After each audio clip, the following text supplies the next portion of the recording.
afternoon, ladies and gentlemen. Welcome to another exciting Propagandacast from me, your host Imperial Dane, Master Propaganda, Hero Strike, Defender of the Fatherland, of here to an exciting 1 vs 1 on Arnhem checkpoint between the south. We got here Cblanco fighting for the Soviet Union, the motherland. The 2nd Guards Mechanized Corps versus the north. We got here Fortune fighting for the Oberkommando West, Germany, Deutschland. The Feldhernhalle Panzergrenadier shown here with Luftwaffe, Overwatch, and Firestorm with infantry and Stukas of Fuss versus Guard Motor Parts and Tactics and Lease with T-70 infantry, or not infantry, machine gun, and SU-5 bulletins. Quite mix there. Double engineered to special command here for Cblanco, Volks Sturmpioneers, and a Cblanco for Fortune as the Sturmpioneers been aggressive here towards the centre, but in this case fall back in the face of the engineers. Also big thanks to Cookies for donating to the Propagandacast and supporting the war effort. Most appreciated C for Cookies. And also big thanks to Dion for, well, donating on PayPal on a monthly basis. Big thanks to Dion for supporting the Propagandacast on a longer term. Most appreciated. And of course, the wish to want to do so as well. There are links in the video description down there below the video. Just please press right the description. There'll, I think, also be a link where you can then donate via Streamlabs if you, for example, want to use credit cards instead of PayPal. That is an option now for those, you know, who have wanted to do so, but again, haven't wanted to go through the whole hassle with PayPal. You can now do so via credit card. Just use the Streamlabs link. Anyways, focusing on the way here for Fortune. Infantry moving out for Germany. Alright, Ludwig, I want you shooting at windows, shooting anything that looks suspiciously Russian or just non-German in general. Meanwhile, we've got Fortune on the western side here, cool towards the centre. It does end up sort of falling in towards the centre of the map. Not entirely sure that's what I'd recommend there, but try and clear out the church. And there go, flanked by the Penal troopers, the Strafniki, and there go, forces in immediate retreat there of Fortune Sturmpioneer. The Kuban is also very quick to get out there. Fortune they secured the cuff point, but again, we can see that with the focus in the centre from Fortune, he's neglecting his fuel, whereas Cblanco is very quick to move forces towards the fuel point there. So a bit risky here for Fortune. They can quickly fall behind Cblanco if he does not win the engagement, and currently while he's losing forces, it is not looking super highly likely he's going to win this. So this has some potential ramifications over Fortune down the road. Third Fortune squad on the way there for Fortune though, and the Feldhernhalle. They're trying to deal with the cooldown, but at the same time also deal with the Volksgrenadiers on the other side of the house. And they go quickly abandon it. Volksgrenadiers can now push onwards. Sturmpioneer up here reinforcing. We got more infantry on the way, and we got more penal troops on the way there for Cblanco. So far Cblanco certainly going for a rather standard opening. Fortune is also reasonably standard. It's just his capping order. It does tend to fall into some of the slightly less good stuff when it comes to Arnhem checkpoint. It tends to be sort of the Arnhem checkpoint trap. If you focus too much in the centre and then ignore your resources, you've fallen into it. That so far seems to be what Fortune is doing. He definitely needs to put some emphasis back on the fuel very soon. Luckily for him, I was about to say the F word, luckily. He hasn't secured the cuff point there. More Strafniki on the way there for Cblanco. Penal troops there falling back. Sikabuyat! There's too many of the fascists, and more importantly, fascists in cover.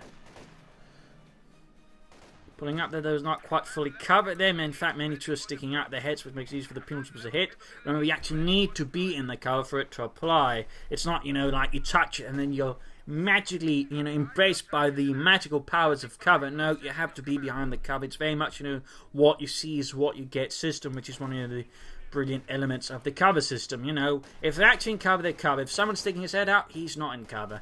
If they're on the wrong side of their cover, they're not getting the cover bonus either. We got Overwatch here for Fortune. Flamethrower engineers here to flushing out the fascists inside the church.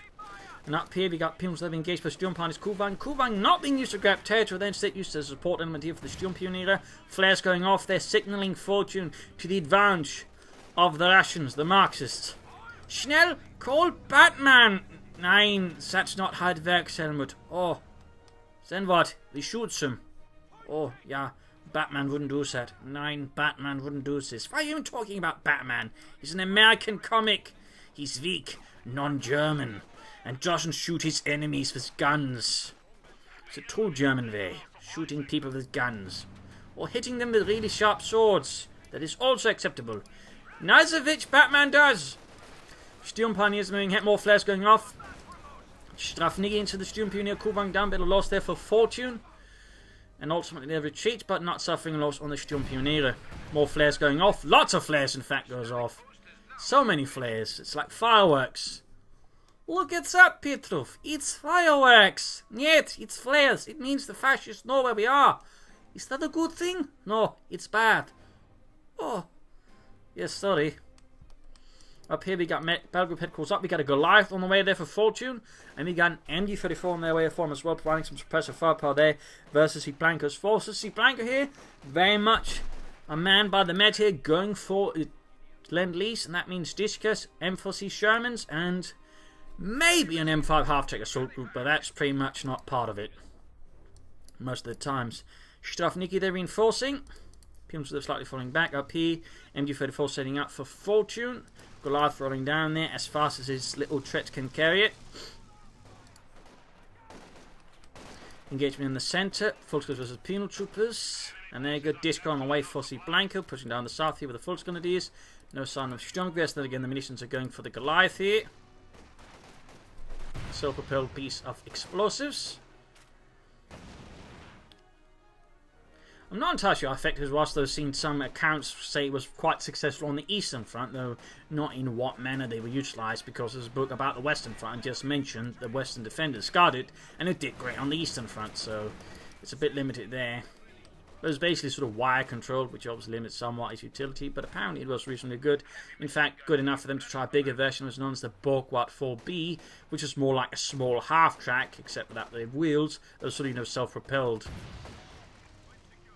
Oh, he's revealed it, but he's going there for the Strafniki, and there you got to retreat. And he wipes them on retreat there with the Goliath, causing Cblanco quite a loss, and the men that saw it quite a trauma. They just blew up. That's odd thing. Damn fascists, they're trying to steal our jobs. We got there for the fatherland up, boosting the MG-34's survivability. Amongst other things, also movement speed, allowing to move faster, forces that push back in the south.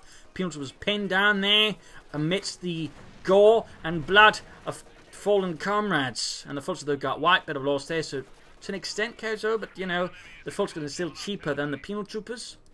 Disco setting up there, more MG-30s for Fortune. In fact, he's going for 3 of them. He's going heavy on the Maschinengewehren. An interesting choice there for Fortune. Lots and lots of Maschinengewehren could produce, but of course, versus an awful lot of infantry. So, an interesting choice, and that's definitely not part of the usual meta there. So, we'll have to see how that exactly works out for Fortune. Certainly not entirely sure how to think of that. Bunhand grenade off there.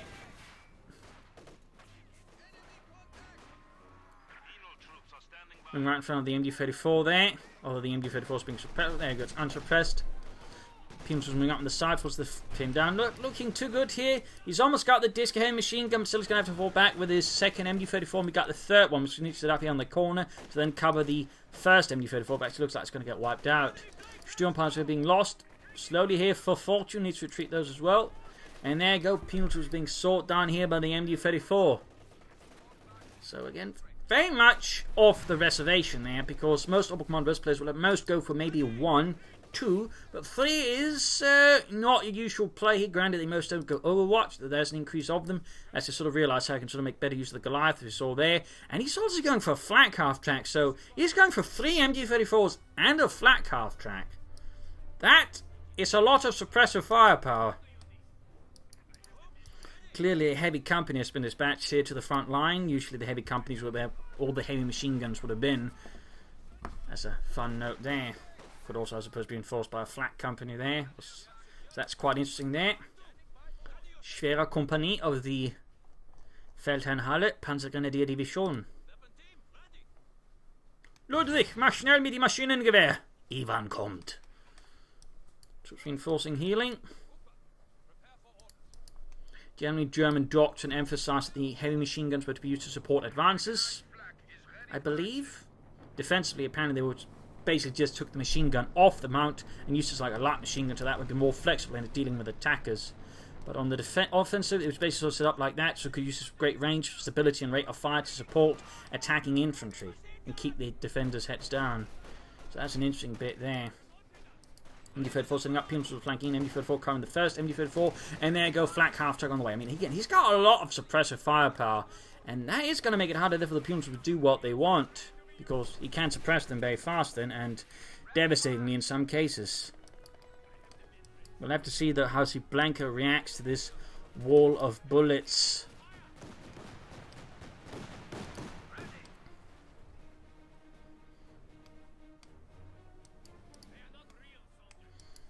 Peer reinforcement healing. No take up yet there for Fortune. Then again, he's not likely going to go for the mechanized regiment. He'll try to push for the Schwerpanzer quarters, and he is a bit behind on fuel. He, of course, might want to consider harassing his opponent's fuel. We can see that Cblanco has nicely mined his cut-off point. Pins the help down by the MD-34. 800 rounds per minute. And there you go, a bit of shooting around the cut-off point. A Brandhand grenade here could be helpful.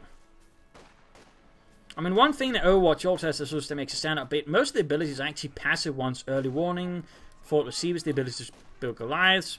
So there's very few active abilities and actually very few sort of active decisions to make with the doctor. You sort of just make usage of things that sort of go along, maybe calling a Goliath, but you know, you don't have to manage so many abilities. So in theory you could make better use of stuff like for the Fatherland, though many players still end up neglecting that one a bit. Oh, they got the flak half track there laying down heavy fire with its 2 cm autocannon.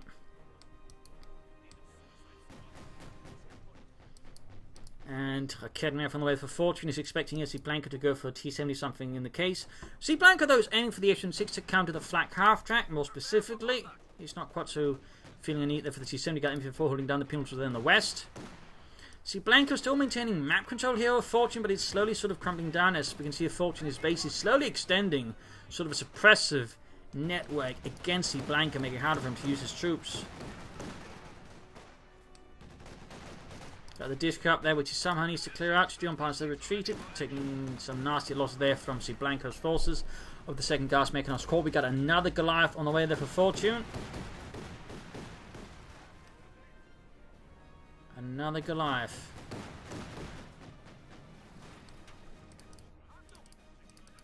Now that's where the other MD-34 was. And there you go, straight into it. Penal troopers immediately suppressed. There goes some 6 opening up the flak half track. Kedner setting up, need to pop smoke here. Niebeln. Oh, he doesn't have munitions for it, but there you go. Kedner lands a good hit. A lot of machine guns there firing, and in this case I think he just bluffs the S-6 there with the threat of Panzerfausts.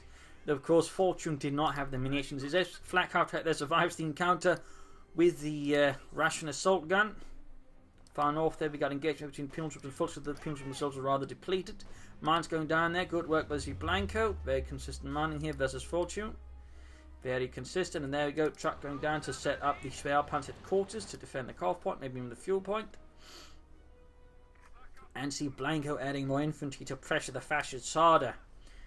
To, you know, push the offensive more viciously. Seriously. Socialistically. That didn't quite work out. So there you go, Goliath rolling about. Schwerpanzer quarters going up. Most German flak weapons, if they were self-propelled, would have been mounted on trucks or half-tracks. Flak Panzers were actually sort of much rarer. That was also the rule in most other armies. And the Germans had a lot of sort of things, sort of terms of half-tracks and trucks just with the flaks mounted on them. They even had cars with them. Folks are pushing up the eastern side there, but then decides not to. They could put more pressure on the eastern side, to be honest. I mean, he's got plenty of machine guns to actually hold the western flank, so a bit more offensive action in the east could certainly help there to pressure Cblanco's fuel and cut him off. I mean, at this point, Fortune should be expecting and anticipating his opponent is aiming for, you know, Lend-Lease spam, so the more he can just force Cblanco, you know, to capture line drop-ins, for example, but also allow him to go faster for, say, something like tank destroys the Panther here, the better, I'd say, for Fortune. Blitz, they're taking a hit. Granted, it's an abandoned one that's part of the terrain, but, you know, still took a hit. And he's being shot to bits there by the machine guns. Apparently the MD-34 shooting at the troops behind it. There you go. The Kedner over towards way in there. Gobi got artillery fire raining down somewhere. Was that a satchel charge? Not entirely sure what happened. Oh, it's a Goliath. He spotted it and dealt with it. Right, sorry. Sturmpanzer advancing against the pinned down Penal, allowing them to finish off very quickly. Very quickly, in fact, as you can notice there, units that are pinned down will, after a certain amount of time, actually begin taking increased damage from other sources. So if you forgot about them, your opponent can actually quickly clean them up. And that's basically what happened there. They quickly began suffering heavy losses. MG34 then needs to fall back soon. They're very low on health. Again, sneaking up there. And we've got the disc moving up. They've got the MG34 ready to cover against that. Flat cuff track. Spare punted quarters opening up as well. Just heavy damage being inflicted there upon Cblanco's forces. They do try to keep up upon Fortune's western positions. Forces advancing, straight to the MG34. We've got Penal troops flanking in against the forces. There we go. You can see Fortune's eastern flank is crumpling pretty badly, and that's going to be a full retreat here. Flat calf track with some repairs done to it, but not a lot. So he's going to have to quickly get his forces back in action, then counter-attack down there. Flat calf track looks like being dispatched up. They got pushed down here, and assault guns barraging the Sturmpanzer is trying to silence them forever. And those need to retreat. They might even survive here. Well, something happened there.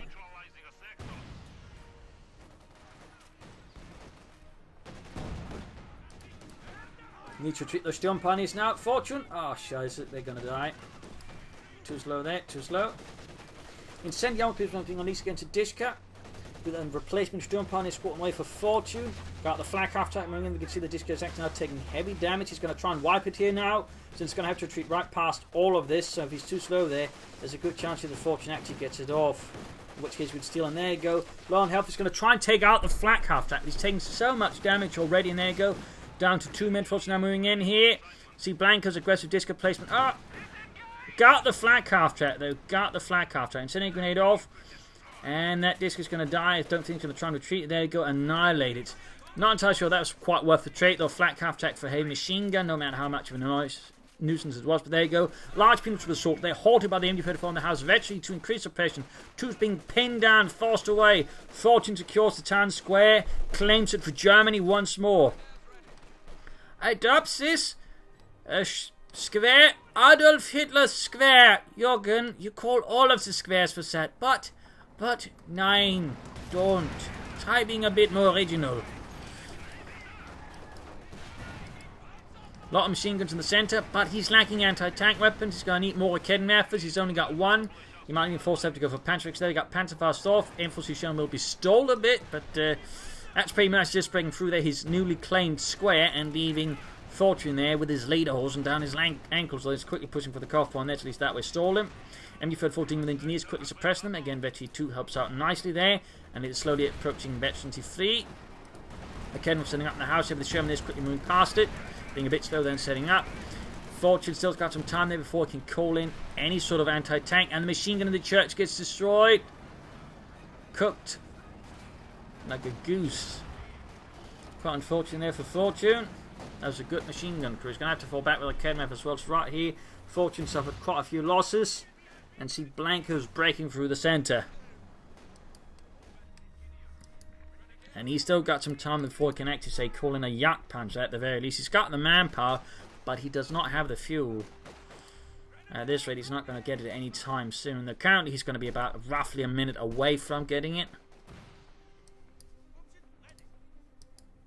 So down to 2 MG34s, 2 full Skanadira Sturmpanzer squad, and he's getting a lot more Raketenwerfers now because, well, that makes sense. Lost another Volkskriegsschule squad. That is a pretty big loss of Fortune. He's quickly replacing them. Second eventually, and there you go. Schwer punted quarters gets a nice hit there on Pushkin, pushing him into the next realm.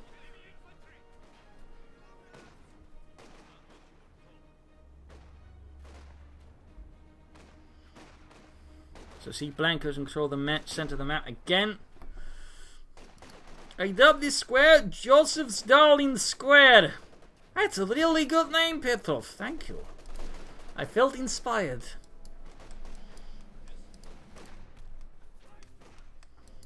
Troops setting out there.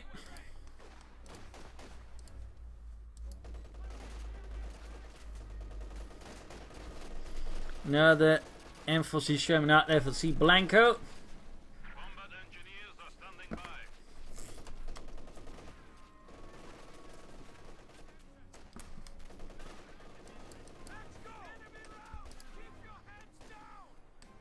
And there you go, Fortune calling in the Jagdpanzer tank destroyer, which should help as long as it can keep its flank secure and just, you know, keep the distance between it and the tank safe.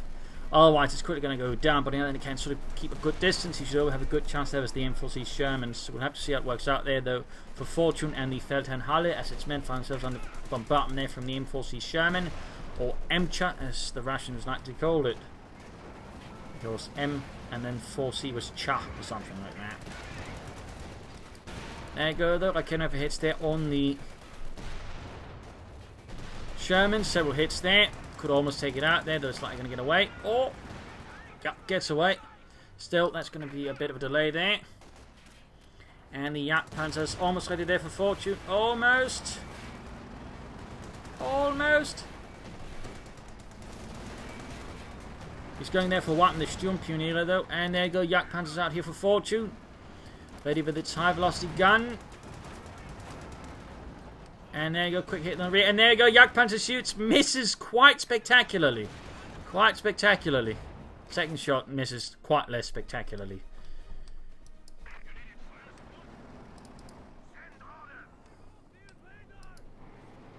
And we got here for the fatherland as well.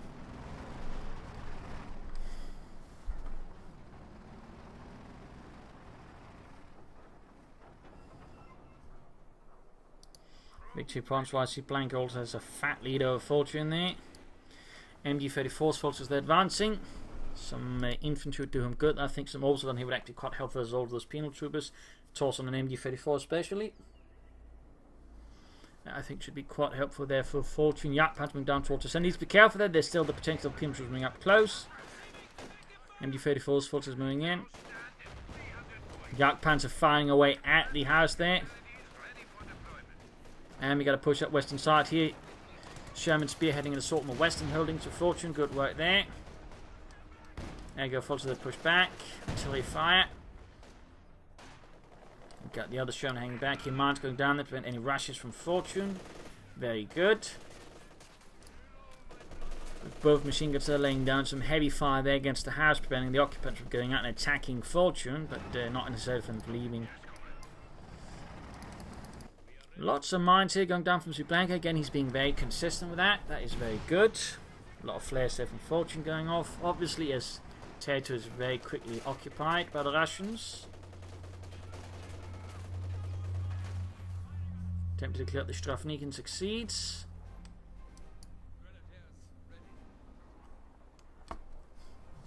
He could go for Obersoldaten now. Could. Instead he's going for another Academy effort to support his Jagdpanzer. I mean, 3 Academies and Jagdpanzer are going to be difficult there for Cblanco's tank to deal with. Of course, there's still the infantry to deal with. But again, 3 Shermans, 3 M4C Shermans. He's going to need all the anti-tank he can get. So 3 Academy is going to probably just barely enough alongside the Jagdpanzer and then to stall any armoured assault here for Cblanco. Though, of course, the magic question is going to be, how does he deal with all the infantry? Because with only 2 MG-34s, it's going to be a bit tricky without a flak half tank or additional MG-34s, so some hardened Obersoldaten.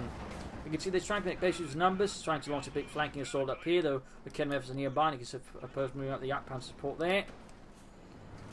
There we go, big assault here, but note though, there's no real supporting infantry for the assault, which is going to be somewhat workable out there for Fortune then. Barrage going down, he's basically saying ready there, he's also signalling to Fortune where he's attacking with that barrage. Jagdpanzer getting some hits on the H-6M. Can he get it? Nope, gets away. But now he launches the assault here. Maybe he wanted to bait out the Jagdpanzer. Got the Kenmans flying away there. At least he kept them close, anticipating this. But one of the Kenmans quickly gets focused down by the Sherman. Certainly showing the defense. We've got another Kenman moving down. And there you go. Got it down. We also got here for the fatherland, boosting them. Allowing them to move faster and also making it a bit harder to hit. There you go, Shermans lost one of their numbers, but there's still 2 left in reasonably good working condition. Jagdpanzer they're rolling in there trying to get some extra damage, but the Shermans are quick to make their getaway from Fortune's Panzerjägers. And as all this is happening right now in the east, Fulton's moving about this current territory, very good.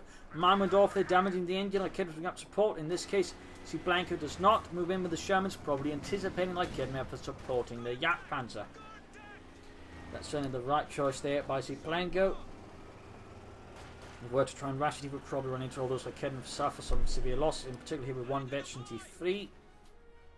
It's good progress in the east, they're suffering some losses to mines. MG34 securing the center of the map now. The center square as well. Adopts the square, Deutschland square. Yeah, I like that name better. Yeah, the other name is a bit lame. Straight into the mine, more losses there. Need to retreat them, Fortune. More Volksgrenadiers. No Obersoldaten for Fortune, sadly. Keine Obersoldaten. And in the center there, troops trying to charge through all of the machine guns. Including one that's fetching free there. Need to retreat the MG34 before the flamethrower units wipe it though. Oh dear, that might happen. Eventually 4 there on the MG34. And he lost another MG34, quickly replacing it. A lot of flares there going off, lighting up the entire thing so badly someone might get blinded. Don't go towards the light, Friedrich. You'll just get blinded. Lost the kidnapper there for Cblanco. And stolen by Cblanco. A bit unfortunate there for Fortune. Bit unfortunate. He's also not upgrading his full guns. When he's going to go for that many, he should at least upgrade them. Others should be actually better off going for Obersoldaten if he's not going to upgrade them anyways, because the Obersoldaten actually have more damage overall and are also harder to kill. Plus, if he does upgrade them, they'll certainly be better also long term. So I really feel like he should just go for some Obersoldaten here. Have Fortune. But at least he's supporting them with the MG34s. Sturmpionier gets the Penal troopers. And we got another Goliath for Fortune. Another one. He could also go for a Panzerforce to help versus the infantry. Could also work a bit versus the tanks as long as they're supported by the Jagdpanzers. Cblanco is slowly moving towards another Sherman. You could also go for a Panther. That would be a bad choice there for Fortune either.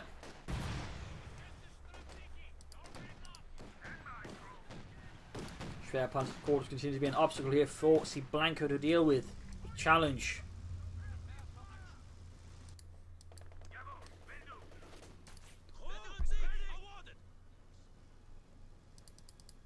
Good lord. Veterancy 5 MG34. You don't see those very often, but Fortune has actually managed it.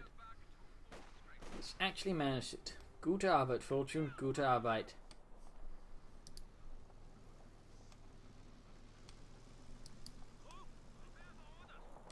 Got the Shermans heading out there once more for Cblanco.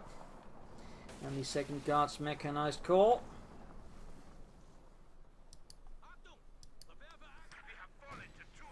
200 points left here for Fortune.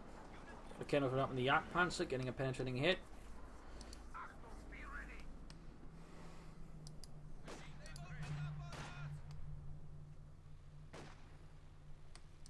Prioritising repairing the Jagdpanzer quarters is probably a really good idea there for Fortune, since it is a bit of a defensive backbone. Plus, of course, ensures he can get more armour, or Obersoldaten anywhere to consider that. But right now, folks are getting absolutely pummeled there by the Shermans. 3rd Sherman away there for Cblanco. More armoured Soviet might. But there you go. Jagdpanzer moving up there with high velocity gun. There you go. Nice penetrating hitting the Sherman. 2nd one there as well, gaining veterans. One up here. Propagandacaster for SM6 going forward. Propagandacaster up on the SM6. That's solidified on the house. But there he goes. Going to lose the SM6. There wasn't quite aware. And with that, quite a loss of Cblanco now leading them only with his tanks.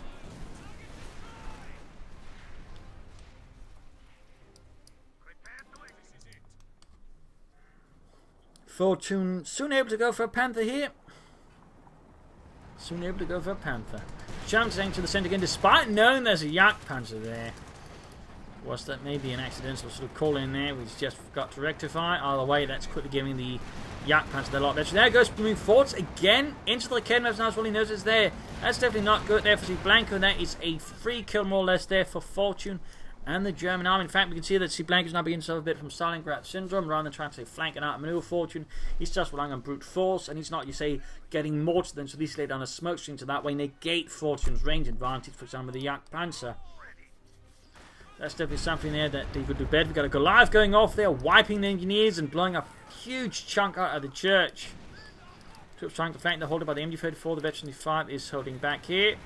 And then engineers in the centre being cut to ribbons by the Sturmpioniere. Cblanco is certainly running his head into a wall here, a German wall. And we got another try on the way. It looks like Fortune is feeling like he's in the condition he can actually try and play for a King Tiger here.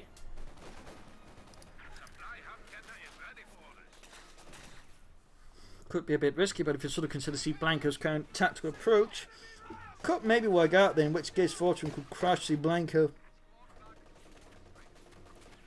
Once more just ahead on assault, no real attempt at flanking, making much easier for the MD-34 to defend and hold up the Russians.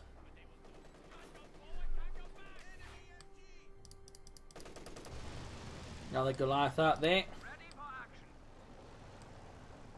I imagine they'll try and... Looks like he's aiming for mechanized regiment close to the front line, so he needs to support the armor, I guess. And apparently, if we got up there, MD-34 up, quickly suppressing the Penal within a matter of seconds. It's skirmishing infantry being pushed back. Got the Goliath moving in though.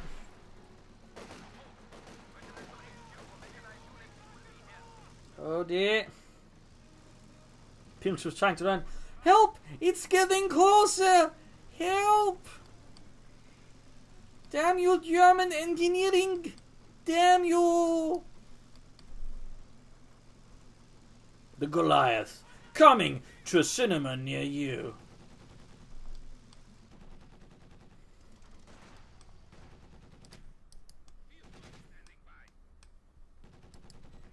Oh, got away there. They got away. For now, you know. For now, they got away. It's kind of like that was in horror movies, you know. They escape and they think, oh, we're safe. We are safe! And then, dun dun dun, in the window, kaboom, or something like that. Sandbags being ducked down here for Fortune. On this case, another group of unsuspecting victims. Don't worry, they were just talking nonsense. There was no self-propelled bomb from the Germans. They just... Oh shit, it's coming for us! It's coming! Niet! And now, you know, the original survivors then see another group entirely obliterated before their eyes, you know. End of the movie, sequel being set up. Anyway, Sherman rolling to the centre there, engaging the Volksgrenadiers. Nice hit there from the Jagdpanzer, gaining veterancy too.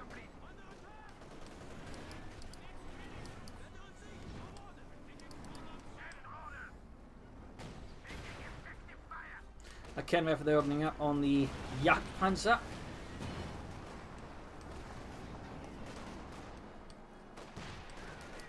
Push through the centre, trying to flank here. Finally, there's finally some flank hammer up to Cblanco, but the problem is his first time, and really when he's already suffered so many losses, he can't really execute too well. Plus, I mean, Fortune be able to dig into the centre by now, so it also makes it harder for Cblanco to really do any serious damage to Fortune. Gem down to half health. Jagdpanzer keeps firing with a bit of lost his gun. Almost got the Sherman there. And there you go, Sherman cooked up. Rushing there with the satchel charge, but that is quickly docked here by the MD-34. So the house is lost. Another Sherman trying through the centre there. Jagdpanzer quickly back in action. Fortune getting close to the King Tiger there, the Königstiger. And Jagdpanzer rolling ahead here, halfway to Veterancy 3. Kevin landing a good hit there. Almost got the Sherman, almost got the Sherman with this. Cblanco's renders is rule broken, and Fortune doesn't even get to go for a King Tiger. The victory here for the Feldhernhalle, a loss for the Soviet Union, for the 2nd Guards Mechanized Corps. Brutal battle there. Fortune, I think, to an extent, though, got perhaps a bit too concerned with being too defensive. Could have at times put more pressure on the right flank here, versus Cblanco gained more ground. He could also lay down some mines here and there. And I do think some mobile sludge at some point would also benefit him versus Cblanco. But obviously, unit managed to do well otherwise. Made good use of the MD-34s, like Kenmeth, as the Jagdpanzer was also quite well handled. You rarely get to see that. And so then the Goliaths also did a lot there for Fortune. But overall, pretty good use of the doctrine there, and good use of the Oberkommando Vest. I do feel like playing for the King Tiger was a bit silly there. He could easily just pushed out Panzer IV Panther with some Orbison and really done a lot more damage to Cblanco, maybe finished the fight a bit faster. After Cblanco, you know, the usual stuff there, got to focus on the centre as the game went on, could have flanked more, could also back check for mortars to lay down smoke screens, that way could at least cover up all the incoming fire from Fortunes, then attack into the centre. That would have been huge for Cblanco, would really make things a lot more difficult for Fortune, to be honest. So that could have been an idea there for Cblanco, or maybe some kind of other tech. But overall, more flanking and more smoke, and I think Cblanco would have stood a much better chance and probably could have won this fight. So there you go. Hope you enjoyed this match. If you did, subscribe to your friends, share it with everyone. If not, send in a replay and a feedback in the comment section. And if you like what I do on a daily basis, do consider, you know, supporting. And also a big thanks to my Patreon supporters, who without which this episode would not have been possible. So thank you all, and see you all tomorrow for another stunning episode. Bye.